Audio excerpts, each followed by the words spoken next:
تحصیل کردو شہر دہرادین پناہ میں موجود ہوں، جو کہ آپ دیکھ رہے ہیں کہ پورے پاکستان بلکہ پوری دنیا میں یہ نظام قدرت چل رہا ہے۔ اپنا حضرت ابراہیم علیہ الصلوۃ والسلام اور حضرت اسماعیل علیہ الصلوۃ والسلام کی سنت کو آج بھی زندہ کیا جا رہا ہے۔ کہ میرا کیمرہ مین بھی آپ کو دکھا رہا ہے کہ سامنے جانور پڑا ہوا ہے اور اس کو ذبح کرنے کی کوشش کی جا رہی ہے، ان کی ٹانگیں بھی باندھ دی گئی ہیں، جبکہ پوری دنیا میں الحمدللہ اس وقت مسلمان جو ہیں وہ نبی حضرت ابراہیم علیہ الصلوۃ والسلام کی سنت کو زندہ کر رہے ہیں اور قیامت تک کرتے رہیں گے۔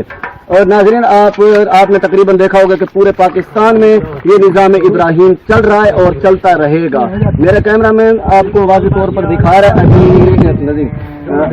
ابھی اس کے اوپر چھری چلنے والی ہے۔ یہ راہ اللہ اور اللہ کی رضا کے لیے یہ لوگ جو کہ پوری دنیا میں پورے پاکستان میں اللہ کی رضا کے لیے، خالصاً اللہ کی رضا کے لیے اور نبی ابراہیم علیہ الصلوۃ والسلام کی سنت کو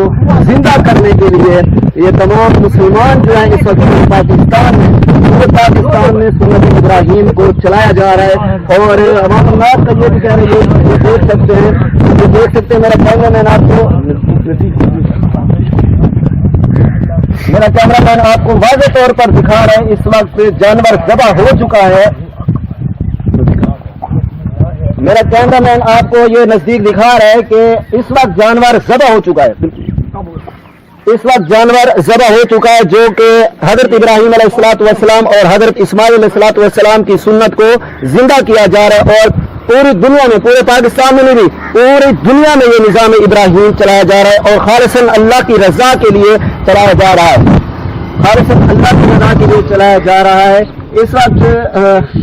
میں اجازت چاہتا ہوں ٹیم کے ساتھ محمد یعقوب، راج نیوز HD، تحصیل رپورٹر کوٹ ابو۔